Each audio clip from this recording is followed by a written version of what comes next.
Welcome to another CEO Wisdom Pod. We have Greg Tanaka with us today. He's CEO and founder at Percolata. Greg has an interesting background, made the first commercially viable GPU that was in the 90s, so some time ago. He was also Palo Alto city, a council member at Palo Alto, the city, the Silicon Valley city, a US Congressional candidate as well, has a very diverse background, and I'm super interested to asking a bunch of questions anywhere from GPU to everything that's happening on the AI scene nowadays. And maybe we'll talk some politics if you're lucky. This podcast is presented by podfire.com. If you want to start or scale a podcast, just go download their ebook and masterclass on podfire.com. Greg, what is up? Tell me a bit more about yourself and what you're up to nowadays. Yeah. So, I've been a lover of technology for some time. I started programming when I was I won my first programming contest when I was 7, and from then, just been really. I think, technology is one of those amazing things which can improve everyone's lives.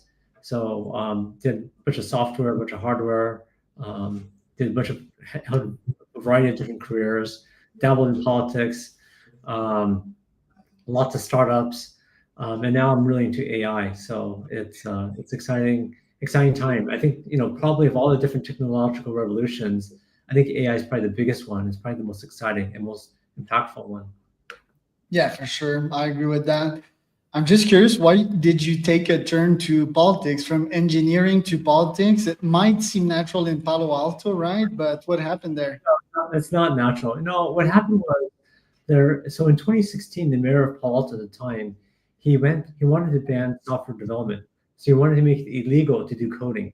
So like Python or JavaScript, right? He wanted to make it illegal.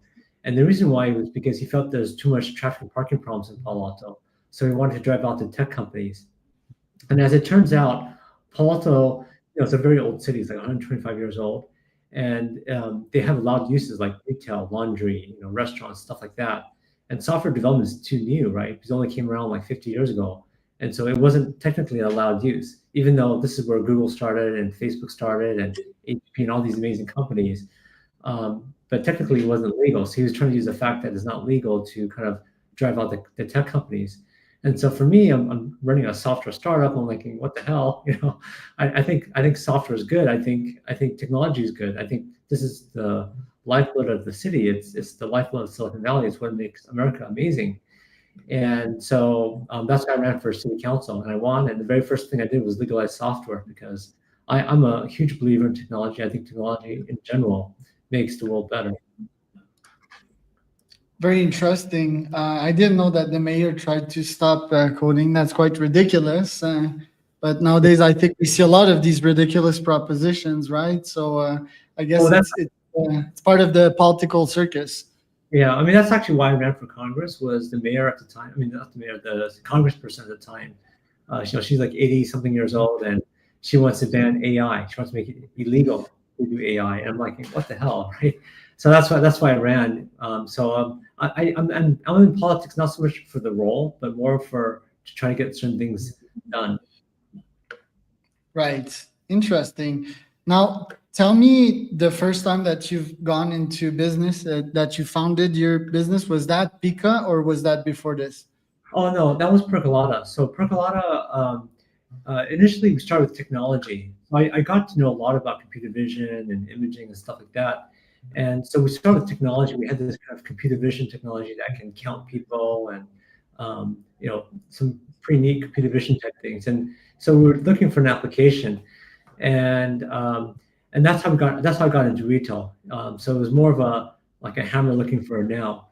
And in retail, physical retail, people are really important. Like how many people, where they are, where they go in the store. So the company started out as kind of like Google Analytics for the physical world. So if you look at online there's Google Analytics, right? And you kind of instrument the hell of a website, and every little thing you kind of A/B test. And so the company started out initially to do something like that, where it would kind of allow you to kind of A/B test in the real world, to have data-driven decisions for physical retail. So that's how the company got started. The other choice I had was also to pursue more like municipal type applications. I knew a lot about that space as well. But the problem with municipal or government in general is that it's incredibly slow. The procurement cycles are just crazy long, and the company may die before you get a contract. So that's why I went into retail. Interesting. And okay, you've raised the Series A with Percolata. What are your top goals for this year? Well, so Percolata, we initially did retail, and for a while the company did extremely well. But during COVID, because we were physical retail, so we started with the vision of Google Analytics for the physical world. But the reality was that a lot of these retailers didn't know what to do with the data, and unlike a website where it's easy to A/B test, it's hard to do that in the physical store. You actually have to change shells, and so it's a lot more work. It's easier to change electrons and atoms.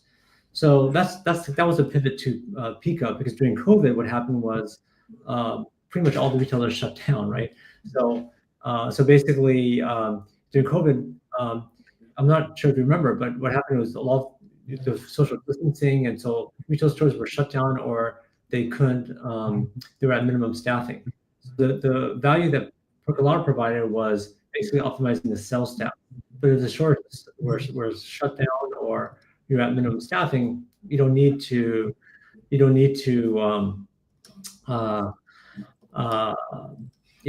have staffing solution software. That doesn't make sense.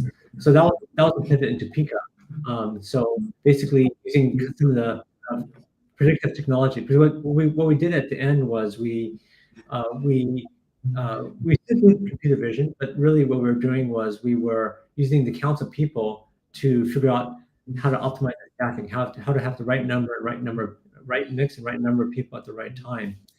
And as that business kind of fell apart during COVID, the folks moved to using it for algorithmic trading. So you had to do a lot of prediction technology. So that's what Pika was. So basically using algo trading, and that was not that timing, because a lot of the crypto stuff started taking off as well. Right.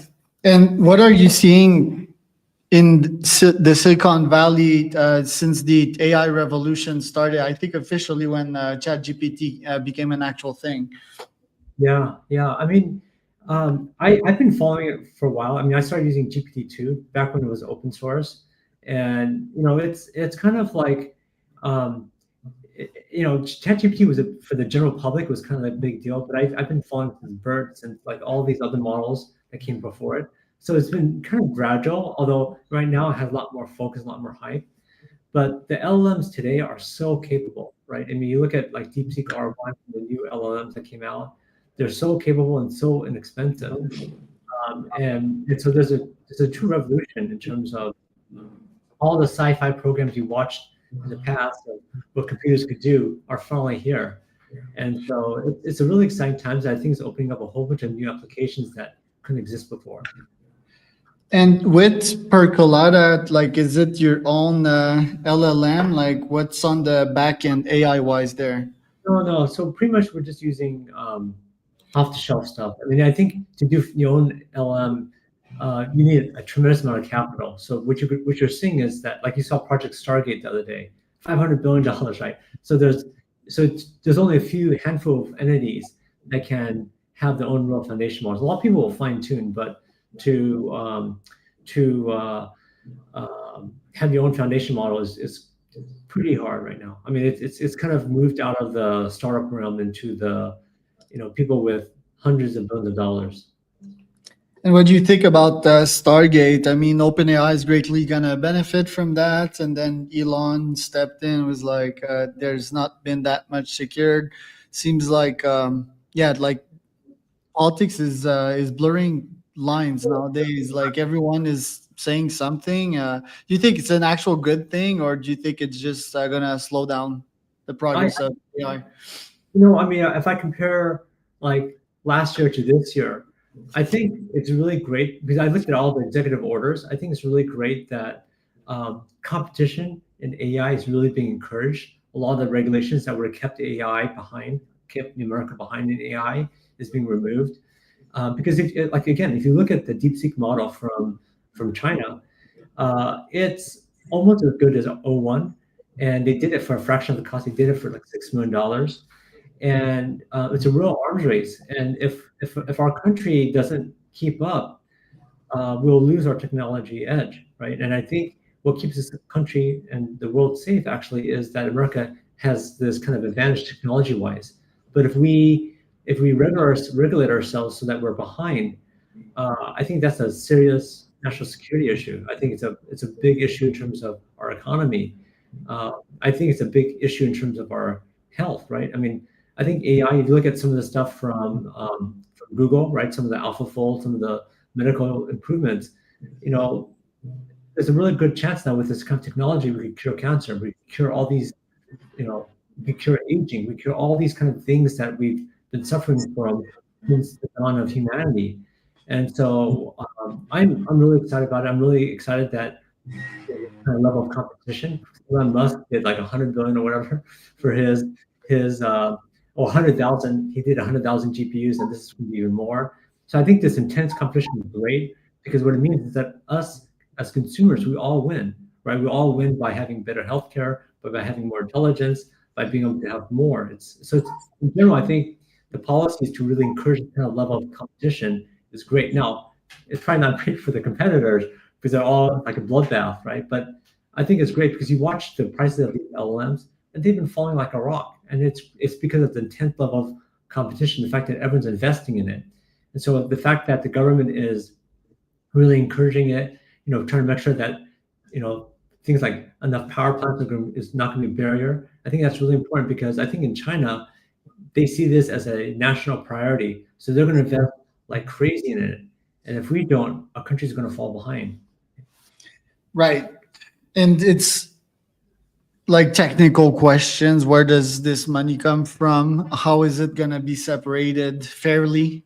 What is fair? Like, is competition an actual good thing? But the most important question I had looking at that, I mean, I'm very much pro AI, right? I'm all about AI, but isn't this $500 billion going to displace like literally 30% of the economy by slashing all these jobs? Yeah, I think that's always been a worry, right? People have been worried about like technology taking over jobs all like since the first thing was invented, right? And so the Luddites way back when in England, they destroyed the looms because they said the looms are taking away their jobs, right? And that's how the Luddite, they were called the Luddites, and that's why we call people who are against technology Luddites. But every time technology has come around, every single time there's been more jobs, more prosperity. And I think this time is no different. I think that the jobs will be different. People need to get retrained and have new skills, but I don't see like there's gonna be mass unemployment. In fact, I see just the opposite. I see that basically our standard of living is going to increase. We're going to have better healthcare. We're going to live longer. We're going to have more entertainment. We're going to have better entertainment. We're going to have more quality things. So I think what will happen is, and if I work on this kind of stuff all day long, it's really hard for AI to displace 100% of anyone's job. It really is, no matter what it is. So what's going to happen is it's going to displace maybe 60, 70, 80, 90% of what someone does. But that last 10%, that last 1% becomes incredibly important. And what that does for humanity is it gives us leverage. So we could do 10 times more, right? Because we'll focus on that 10%. And so we can do 10 times more. So that means that there's going to be 10 times more things for everyone. So it's going to be kind of like a world of bounty, right? There's going to be plentiful things for everyone. So, and if you look at humanity, right, the average person now lives like a king did, 200 years ago, right? 300 years ago, right? I mean, if you look at the how many people died at birth, right? How many babies died at birth? It was crazy. I think most people didn't survive being born, right? And today, almost everyone survives, right? And people live like past 100. That's regular. That's like natural now. We all have these supercomputers in our pocket, right? We have like we can watch any entertainment we want in the world. So the standard of living because of technology has gotten so good. Like we used to, my dad when he's a kid, he used to work in the fields picking cotton. Imagine that, in a hot sun picking cotton, right? Making almost nothing. Now he watches YouTube video anytime he feels like it, right? And so it's something which I think there's a lot of people who always fear like, oh, this is going to take over the world, and that's I think that's largely because of Hollywood. Hollywood, it's a boring movie if everything's happy and nothing goes on. That's like no one's going to watch a movie. But if the robot Terminator goes and kills everyone, yeah, that's great. You know, people love it, right? That's a good movie, right? But that's not reality. Yeah, Hollywood. Not sure if it has done more good or bad for humanity. That's another topic. I still think that you can't manage something that is smarter than you, but AI is not necessarily like a human, right? There's AI safety, and I think without AI safety, it would there would be great mayhem. That's for sure. And then even with AI safety, like the AI sort of needs to have a body to I think understand a bunch of things. I mean, online it's different, right? They're as good as you and I, but they still need, yeah, the human permissions still need to be programmed so that they don't go out of the box, sort of start proliferating. Because yeah, me, I had the bad boss when I started working probably 15 years ago, and one of my thesis was like, yeah, I'm smarter than that guy, I can do better, I'm going to start my own business, right? Not I'm not really manageable because I'm auto sufficient, I'm a self starter, right? So the AIs, yeah, would want to wouldn't you think that, you know, a low qualified worker like a trucker, for example, typical American Trump voter, do you think that person would actually be able to manage an AI and learn these new skills? I wouldn't think so. I think so. I think I'm optimistic that it will happen. I think that trucker, you know, if you look at how many people die because of truck accidents, it is astounding, right? If you look at the number of people that die in auto accidents, right? Like for males under 25, it's a leading cause of death, right? More people die through auto accidents for males under 25 than any other, like I think all the other causes together. And in trucking specifically, imagine if the truck drove 24/7, right? Think about how much cheaper our Amazon would be, right? Because the shipping is actually a big chunk of the cost, and we'll get our goods faster and be cheaper. Now, for the trucker, I think the trucker would be doing other things, right? They could be setting up an Etsy store. They could be, I'm getting an echo now. I'm not sure why, but they could become a podcaster like you, or do other things. So I think there's always new jobs that are going to be created, and then some of the really monotonous, dangerous jobs I think will be done by AI. Right. Yeah. I'm just worried that these people would probably have a chance if Neuralink would be a thing, right? If Neuralink would be plugged and they could get like a software update and merge with AGI. It's just that the cost of that thing is going to be quite high. And even Yeah. without Neuralink, yes, it would be possible to educate these people to some level, but I think it would take at least 3 to 7 to even 10 years to get them up to an entrepreneurial level, like my level, your level, for example. And I don't think, AI is like proliferating at the 1000x at the same rate. So that's you know, what got me worried. but I think there's a lot of other jobs. So like, I think first of all, the um, intelligence is getting commoditized, right? So, but what's not getting commoditized? So for instance, my daughter clogged a toilet, right? And I told her, you know, go call a plumber. We call a plumber, and the plumber wants like $500 to unclog a toilet, right? And so I told my daughter, hey, I'll go home and do it, right? So I went there and I unclogged it for like in 10 minutes or 20 minutes. It was really quick. And so, like, and then I needed my driveway redone, right? I couldn't get anyone to do it. Like, it was just like, so like blue collar work actually is going to become a lot more valuable because, it's hard for a robot to unclog a toilet. It's hard for a robot to repave a driveway. It's hard I for, don't think for long. I would also, yeah, I think I mean Elon's onto something, right? Elon's not on a good path right now, but I think that on the bot path he's doing Mhm. pretty well. And yeah, I think we're gonna see like a similar wave, just like we were like holy shit moment with ChatGPT. I think we're gonna see that pretty soon with bots. I hope so. I mean, personally, I hope so. But I actually think also, if you look at history, let's say like airplanes. If you look at airplanes, people thought that we'd be going like Mach 12 by now, right? But in fact, if you look at the average speed of our airplanes, it's actually gotten slower, not faster. And so what happens is as technology matures, okay, there's a general asymptote to how good something could get, right? So you look at airplanes or intelligence or whatever it happens to be, it kind of asymptotes out, right? Where as you get closer and closer to the max, it gets harder and harder and harder. So like for us to go from the Wright brothers, which was probably going 30 miles an hour to 100 miles an hour, that took only a few years. But to go from let's say Mach 3 to a bit faster, it's just not happening anymore. So I think the same thing actually happens for intelligence. It just happens that we're early on the curve right now.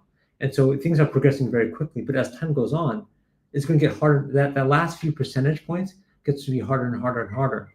And I think electrons are inherently easy to do because you can move them around easily, but atoms are inherently hard. And so I think robots is a harder problem than just pure intelligence. We're just moving electrons around. I think that kind of stuff is actually relatively easy, but the physical stuff, I think that still remains very, very difficult and expensive. So although I am encouraged by things like Unitary, I'm not sure that you saw Unitary, but they have like those robots, the humanoid robots that are like $16,000. They have the dog robot that's like $2,000. So I am encouraged by that. But I think in general, it's not going to be. I think atoms are inherently much, much harder than electrons, and so I don't think we're going to be able to see as fast as a rate of improvement as we did with, let's say, LLMs. Right. Yeah, it'd be interesting to see, computational environment and experiments done in the cloud instead of physically. I think that would drastically accelerate research and progress. They are doing that. If you check Boston Dynamics, the progress has been sort of slow, right? But you don't have like the beast of a founder like Sam Altman at the head of that company. It's like more of a quote unquote. It's another style of CEO altogether. Well, I think the main issue is it's just that first of all it's harder, and also the other reality is that like the robots, general robots, like industrial robots, for assembling cars, that's great. Okay, that's there's a real application. But for like a humanoid robot or a dog robot or whatever, they're not good enough to be practical. Like even the Unity robot right now, I couldn't even get it to fold my laundry.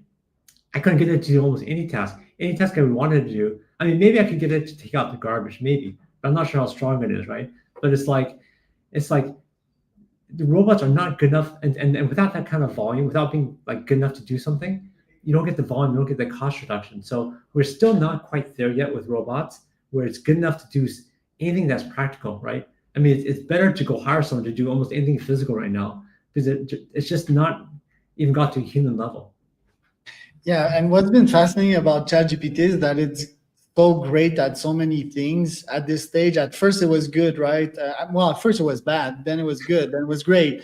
At many things, the bot is not the same, right? Is it like LG that are doing the laundry machines? Are they gonna be the first at building these best laundry folding bots? Is the question, but yeah, I continue this convo because we're on time already. I'd book a round two to discuss the implications of that. It's interesting conversation for sure. Where can people find out more about you, Greg?